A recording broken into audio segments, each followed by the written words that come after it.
சிவாவும் நிலாவும் விளையாடிட்டு இருக்கும்போது சிவா நிலா கிட்ட கேட்டான். நிலா, ஸ்விம்மிங் பூலுக்கு போலாமா? ஸ்விம்மிங் பூலுக்கா? வேணாம், அப்பா அம்மா எங்க இல்லையே. பரவாயில்ல, நான் பாத்துக்கிறேன், வா. சரி வா போலாம். அப்படி ஸ்விம்மிங் பூல் போலான்னு அவங்க முடிவு பண்ணிட்டாங்க.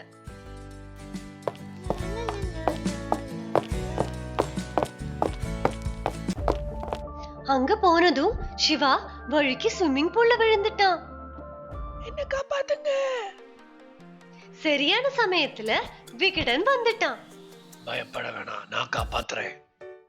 அப்படி விகடன் சிவாவை காப்பாத்திட்டான். பசங்களா, அப்பா அம்மா அனுமதி இல்லாம ஸ்விம்மிங் பூலுக்கு போகாதீங்க. தேங்க்யூ விகடா.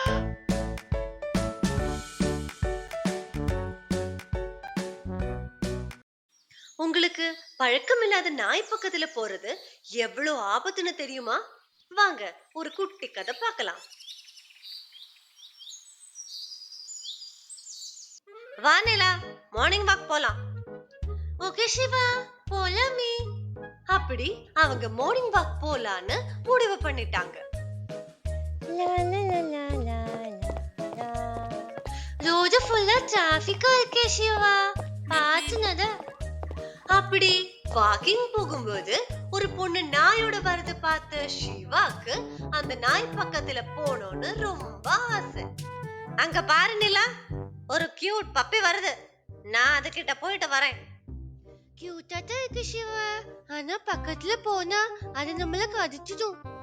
ஆபத்துன்னு தெரியாம சிவா அந்த நாய்கிட்ட போறான். ஐயோ,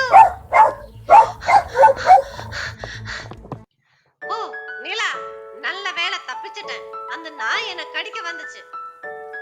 நான் அப்பவே சொன்னேன் சிவா, பழக்கமில்லாத நாய் பக்கத்துல போக வேணான்னு.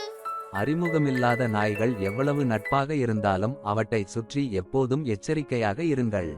உங்களுக்கு தெரியாத நாயை உரிமையாளரின் அனுமதியின்றி அணுகவோ செல்லமாக வளர்க்கவோ முயற்சிக்காதீர்கள்.